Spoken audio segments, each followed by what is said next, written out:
Merci aux lecteurs. Imaginez-vous être un petit enfant qui va visiter un marché de Noël. Vous parcourez les petites rues avec les copeaux de bois, ça sent le vin chaud. Il y a les lumières partout, des petits angelots, des illuminations et puis plein de cadeaux potentiels. Tout est à disposition et tout pourrait vous plaire.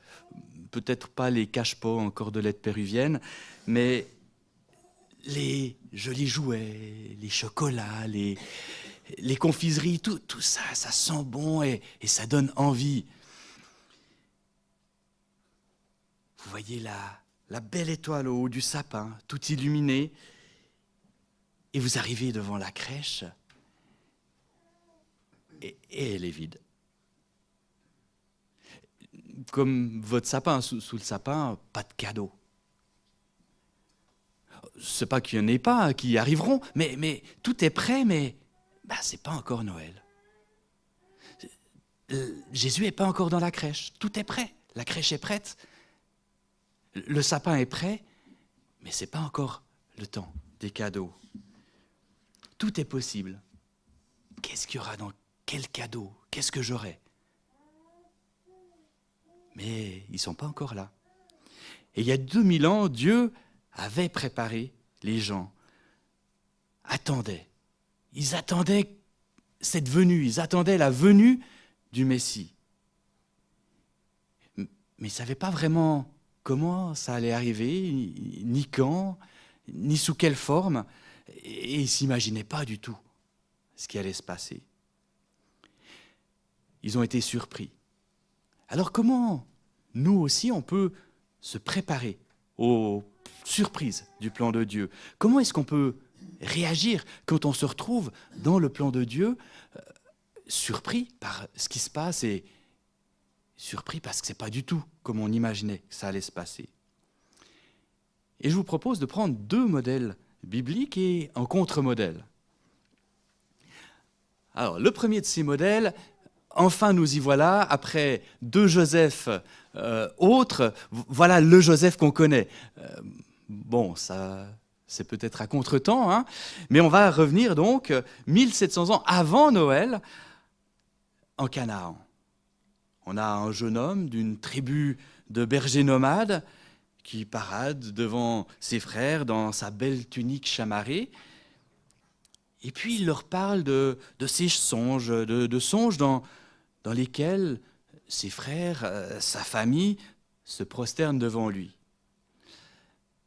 Les frères, eux, sont un petit peu moins rêveurs, ils sont un peu plus terre-à-terre et franchement, le Joseph, là, il les énerve un petit peu. Et donc, il compte utiliser la manière un petit peu forte, on va éliminer le gêneur. Ils vont finir par le vendre à une caravane de marchands. Le jeune Joseph, lui, s'imaginait déjà une star. Il va tomber du ciel. Mais son rêve était vraiment inspiré.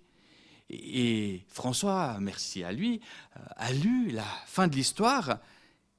Et c'était vrai. Joseph, ses frères vont se prosterner devant lui. Et il atteindra, si on peut dire, les sommets. Mais avant d'atteindre les sommets, il doit vivre un chemin qui sera long et douloureux. Avant que ce rêve ne se réalise, il y aura tout un parcours difficile.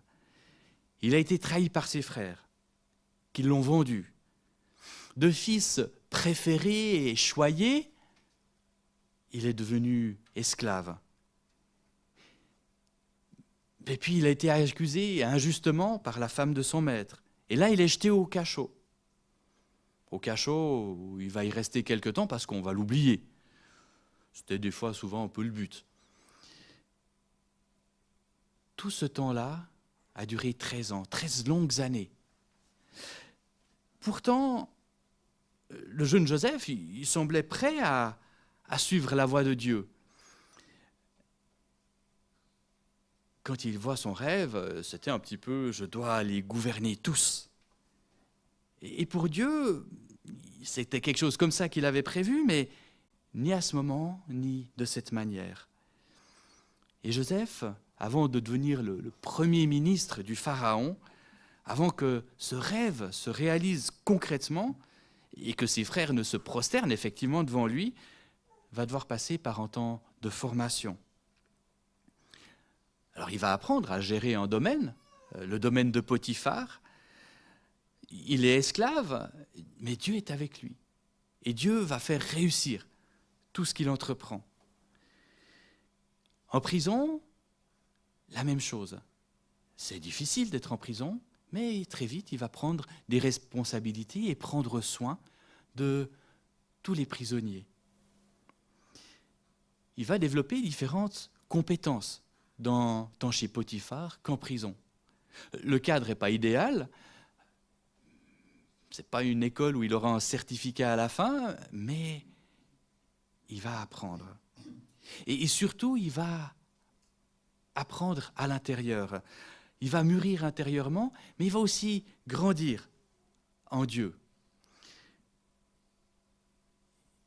À 17 ans, il était, alors on ne sait pas s'il était arrogant ou naïf, mais quand il expose les songes à ses frères, en tout cas, on voit la réaction, les frères sont énervés. Mais depuis le moment où il est jeté dans la citerne, jusqu'au moment où il va expliquer les rêves à Pharaon, il va s'appuyer sur Dieu. Le texte ne nous le dit pas frontalement, mais on va le percevoir en filigrane. À plusieurs reprises, on voit que l'Éternel fut avec Joseph. Joseph a eu des songes, mais il a aussi reçu la capacité de les expliquer, de les comprendre. C'est-à-dire la capacité de demander à Dieu, mais qu'est-ce que tu veux dire par ce rêve, par ce songe ? Il sait que ce n'est pas lui qui le fait. Il sait que c'est Dieu qui donne ses songes et que c'est Dieu qui les explique. Et sans doute qu'il a eu le temps, quand il était esclave, sur sa paillasse, quand il était en prison, de réfléchir, mais qu'est-ce que Dieu voulait me dire dans ses songes ? Et ça lui a donné aussi la capacité de comprendre, de se poser devant Dieu pour qu'il explique.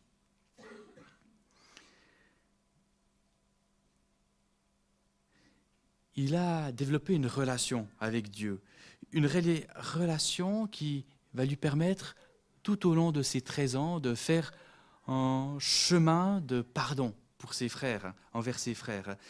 Et on sent, quand il les revoit, il y a de l'émotion qui est là. Si bien que le texte le dit, il doit se retirer quand il voit ses frères, quand il les a invités chez lui pour un repas, il doit se retirer parce qu'il est tellement ému. Et il va pleurer. Mais tout au long du processus, du moment où il voit ses frères, il est un peu dur avec eux, mais il reste serein. On sent que ce n'est pas de l'amertume qui est là. Il avait rêvé qu'il aurait du pouvoir. Il imaginait que ce pouvoir, c'était régner sur sa famille. Il avait ses gerbes de blé qui étaient ses frères, son père, ensuite pour les étoiles, qui se prosternaient devant lui, et il s'imaginait simplement là.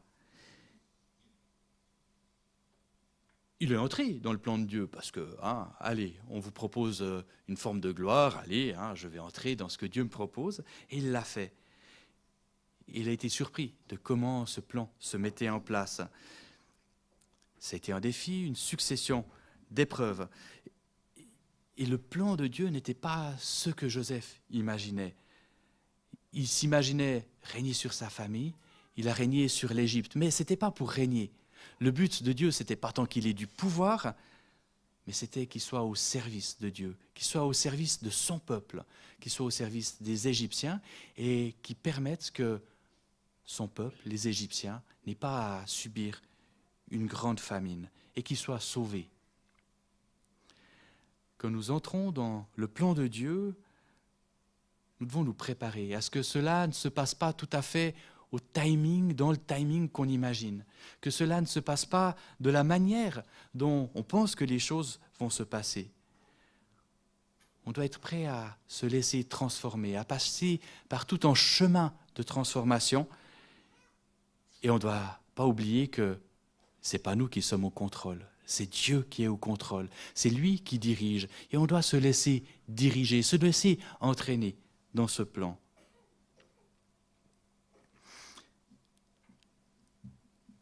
On a pris Joseph, eh bien on va prendre Marie maintenant. Alors, vous en avez entendu parler il y a 2 semaines. Je ne vais pas m'étendre sur Marie, mais je vais reprendre certains des aspects qui nous montrent comment elle aussi, elle est entrée dans ce plan de Dieu. Alors, filons à Nazareth, il y a environ 2000 ans. Entrons dans la maison de Marie, peut-être sur sa terrasse. La jeune femme est affairée. Et tout d'un coup, un ange arrive. Alors vous imaginez la surprise. Alors l'ange, sous quelle forme il était, c'était sans doute pas le personnage ailé qui illumine toute la pièce. C'était peut-être simplement un homme qui est venu, qui s'est présenté à elle. Mais là, gardons la surprise, laissons-nous rêver. En tout cas, une fois la surprise passée, elle écoute la proposition de l'ange, qui lui dit, ben voilà, tu vas devenir enceinte et tu vas porter le Fils de Dieu. Une bonne partie des jeunes filles de l'époque rêvaient le faire. C'est une jolie proposition, mais elle aurait pu la refuser. Bah, écoute, je suis quand même un petit peu jeune, c'est peut-être pas de mon âge maintenant d'avoir ça. Et puis je suis pas marié quand même, ça se fait pas. C'est pour le Fils de Dieu, il faut quand même que les choses se passent un peu dans les règles, non ? Il aurait pu dire, bah, je ne suis peut-être pas assez spirituel pour accueillir le Fils de Dieu. Ou, bah, je ne suis pas de telle et telle tribu, je ne suis pas ceci, je ne suis pas cela. Il aurait pu dire non. Mais elle a dit oui. Et en acceptant, ben, elle a passé par des temps difficiles. Quand les gens la voyaient dans la rue avec son grand ventre, son gros ventre, les critiques ses oreilles devaient un petit peu siffler, hein. Les critiques ne devaient pas être sympathiques. Tout le monde savait qu'elle n'était pas mariée, qu'elle était fiancée à Joseph. Alors, soit les oreilles de Joseph sifflaient aussi, soit pas, mais en tout cas, elle a dû recevoir des critiques. Et puis, son mariage a failli ne pas se faire. Joseph, quand il a su qu'elle était enceinte, s'il n'y avait pas eu un songe avec un ange qui était venu lui dire « Non, prends-la comme épouse », le mariage aurait pu ne pas se faire. Elle a accouché, pas à la maternité, mais dans une étable. Ensuite, elle a dû fuir en Égypte. Jésus, qui a été un bon fils, avec Joseph, il les a souvent un petit peu repris. Non, je dois m'occuper des affaires de mon père, mais de celui-là, de mon vrai père. Ou bien, quand elle veut le voir, elle est avec ses frères, les frères de Jésus, et Jésus dit, mais qui est ma mère? Qui sont mes frères? Donc elle a dû jongler dans le fait que, oui, c'est mon fils, mais c'est aussi son fils à lui. Et puis, en tant que mère, voir son fils arrêté, le voir fouetté devant tout le monde, être déshabillé, exposé, le voir épuisé, devoir porter sa croix, et surtout le voir à la croix, crucifié, souffrant, le voir expier. Si vous êtes mère, si vous êtes père aussi, et même sans cela, imaginez la douleur. Elle a accepté, et c'est par ça qu'elle a dû passer. Mais en acceptant la proposition de l'ange, elle a quand même vécu une aventure incroyable. Elle a vu comment Dieu, tout au long de ces années, a manifesté sa puissance et sa présence. Elle a vu Jésus grandir, elle l'a vu comprendre petit à petit qu'il était le Fils de Dieu, comprendre quelle était sa mission. Elle a vu des anges, ou elle a entendu des gens qui ont vu des anges. Son mari a eu des songes. Il y a eu des prophéties incroyables qui ont été dites sur son fils. Elle a vu débarquer des mages qui ont suivi une étoile. Et tout ça, Luc le dit, elle gardait précieusement dans son cœur le souvenir de tout ce qui s'était passé. Et Luc le répète à plusieurs reprises. C'est quand même des choses incroyables, des choses où elle a vu la puissance de Dieu se manifester. Mais pendant 30 ans, elle a eu la chance de côtoyer le Fils de Dieu. Elle a eu la chance de le voir grandir, de le voir évoluer, de voir se développer sa relation avec Dieu. Et elle a pu sans doute en profiter. Elle a vu le ressusciter. Elle a vu son fils ressusciter. Vous imaginiez avant être une mère qui voyait son fils mourir, mais s'imaginer son fils ressusciter, ça, c'est pas banal. Elle a vu la première église se former. Ce que mon fils a dit, ce que mon fils a fait, ça donne ça. Elle n'a pas vu tout ce qui se poursuivra après, mais elle a vu ces chrétiens venir par le monde. Elle a sans doute eu la visite de Luc, qui est venu lui poser des questions pour écrire un livre sur ce qu'elle avait vécu, sur qui était ce Jésus. Elle a été aux premières loges pour voir s'accomplir le plan de Dieu pour le salut des hommes. Elle a été une pièce maîtresse, on peut dire, là-dedans. Avant d'entrer dans le plan de Dieu, elle n'a toutefois pas eu peur de questionner l'ange. Mais comment cela se fera-t-il? Elle a osé, elle avait besoin de ça pour avancer. Et l'ange a répondu. Et elle a pu dire « oui, là j'accepte. Je ne comprends pas tout, je sais que ça va me valoir des ennuis, il y a ceux que je connais et ceux que je ne connais pas, mais j'accepte, en toute connaissance de cause, je fais confiance. » Et il est entré dans ce plan de Dieu comme une humble servante. Et elle a été un peu comme ces serviteurs de grands seigneurs. Vous savez, ces grands seigneurs que tout le monde aimerait voir. Et là, en tant que servante ou serviteur, elle est là, elle les côtoie jour après jour. Elle les voit dans leurs pleurs, sans leur masque. Et elle a pu vivre de l'intérieur ce que Dieu avait prévu. Elle a pu admirer et côtoyer le Fils de Dieu. Le troisième exemple est un contre-exemple.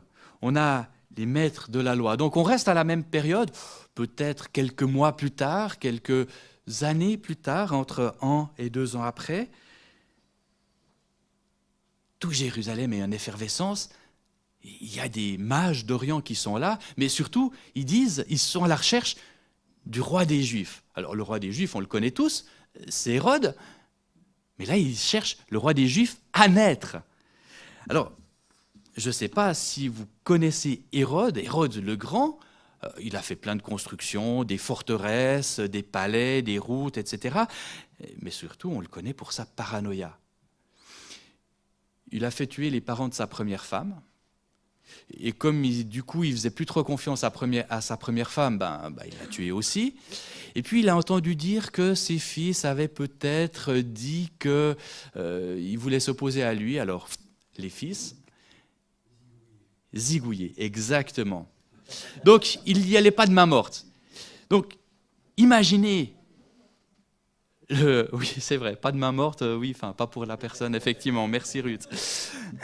Donc imaginez la stupeur des gens de Jérusalem quand ils entendent que des gens viennent voir le roi des Juifs à naître. Ils se disent, oh là, il va y avoir du sang là. Comment est-ce qu'il va réagir? Hérode, il va être furieux. Mais Hérode, il donne le change, il convoque tous les spécialistes de la loi. Lui, il comprend que ce roi, c'est ce fameux Messie dont les prophéties ont parlé et que tout le monde attend depuis 400 ans. les spécialistes de la loi, eux, ils ont entendu l'annonce. Hein. Ils savent que des mages sont venus demander à Hérode où est le roi des Juifs à naître. Quand ils sont convoqués, ils savent pourquoi ils sont convoqués et ils savent que cet enfant à naître, c'est le Messie. Et donc, ils lisent le texte de Michée 5:1 qui dit que le Messie doit naître à Bethléem. Et puis, ils rentrent chez eux, on a l'impression, voilà, ils rentrent chez eux.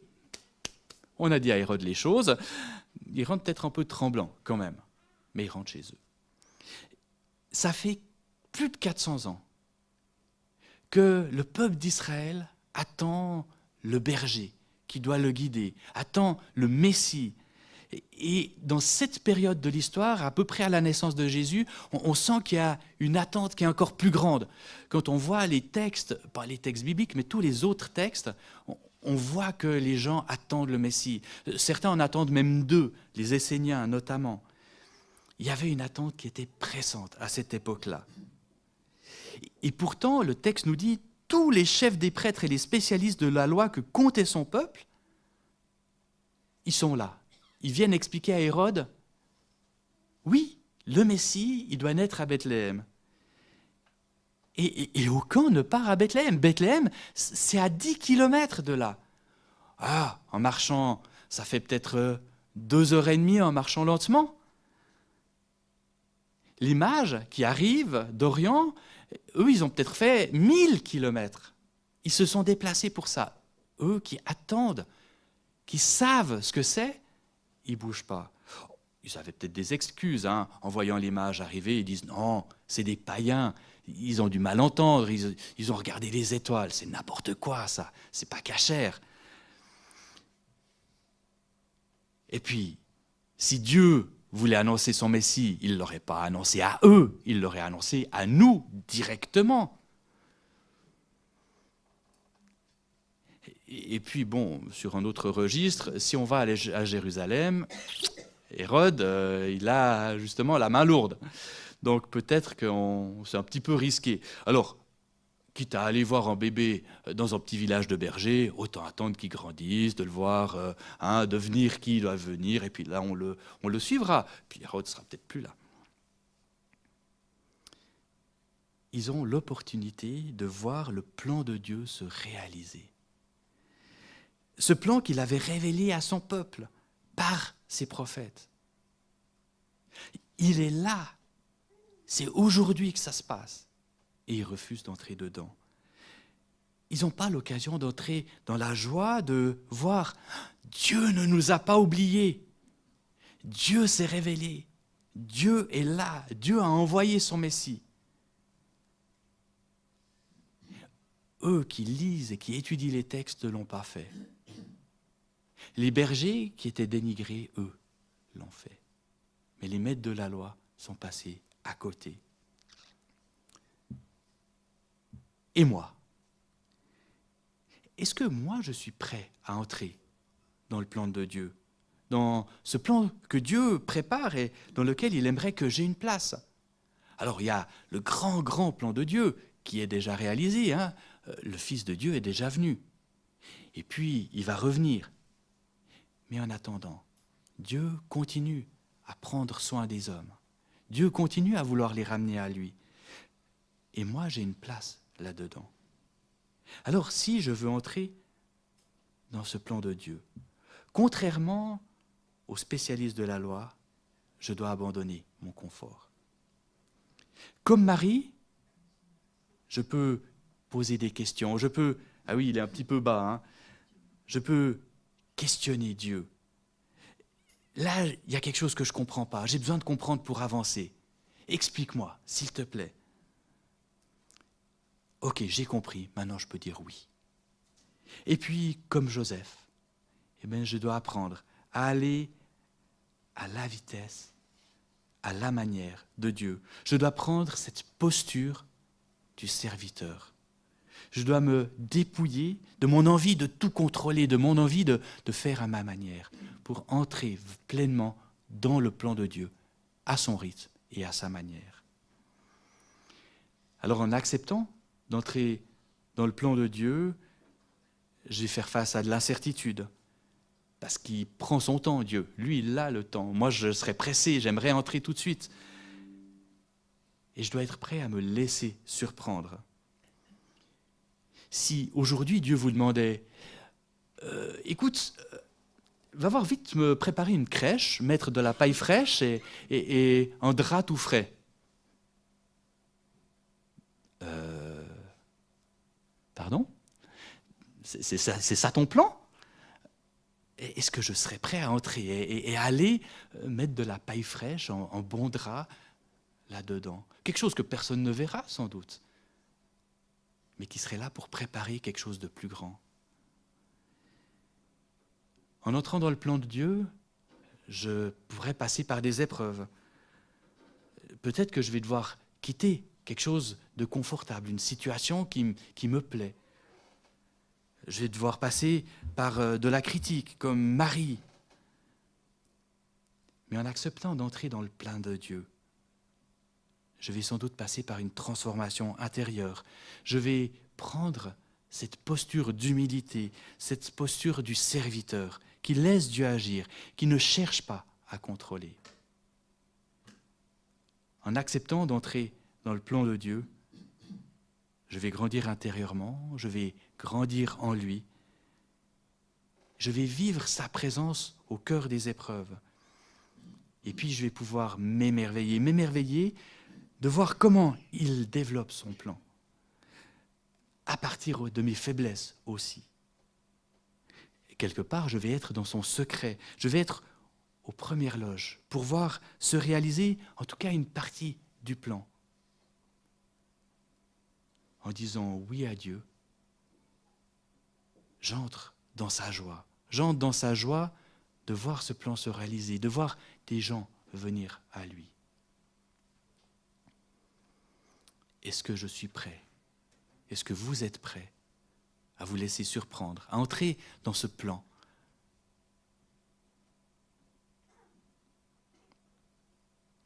Eh bien, je vous laisse avec cette question.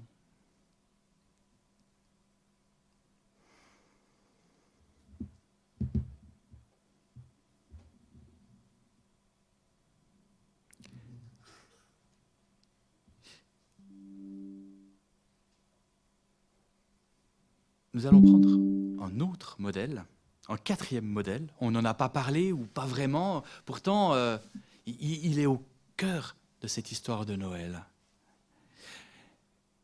Alors ici, il est dans la crèche. Dans certains endroits, il n'est pas encore dans la crèche. On attend le 24 décembre pour le mettre dedans.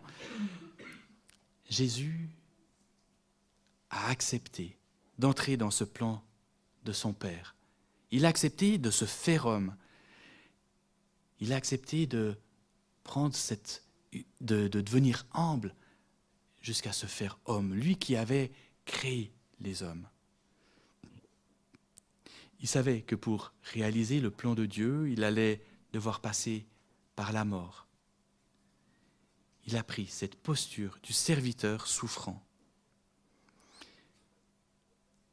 En prenant la scène, c'est déjà être reconnaissant envers Jésus d'être venu dans la crèche et puis d'avoir continué son chemin jusqu'à la croix. C'est cette reconnaissance qu'il ait accepté de s'incarner, de mourir en sacrifice pour notre salut, pour que nous soyons de nouveau, que nous puissions de nouveau être en relation avec Dieu. Prendre la scène, c'est aussi accepter de le suivre. Et de le suivre, c'est-à-dire d'entrer dans le plan de Dieu, d'entrer dans cette posture du serviteur. Rappelons-nous des dernières paroles qu'il a dites à ses disciples avant d'être arrêté. Et puis souvenons-nous de son invitation à entrer dans cette nouvelle alliance, dans ce nouveau mode de fonctionnement. Au cours du repas, Jésus prit du pain.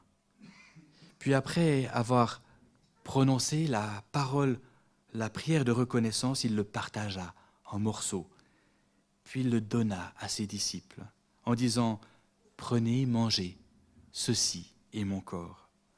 Ensuite, il prit une coupe et après avoir remercié Dieu, il la leur donna en disant « Buvez-en tous. Ceci est mon sang par lequel est scellée la nouvelle alliance. Il va être versé pour beaucoup d'hommes, afin que leurs péchés soient pardonnés. Je vous le déclare, désormais je ne boirai plus du fruit de la vigne jusqu'au jour où je boirai le vin nouveau avec vous dans le royaume de mon Père. »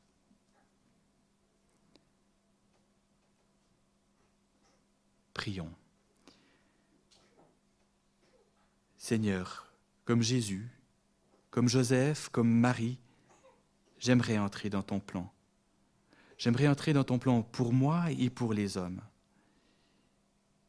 J'aimerais laisser mon envie de tout contrôler, mon confort, et me mettre à ta suite. Je suis conscient que la route sera parfois difficile, qu'il y aura de l'incertitude, de l'attente. Mais je sais que tu seras à mes côtés. Alors donne-moi la persévérance et le courage nécessaires. Amen.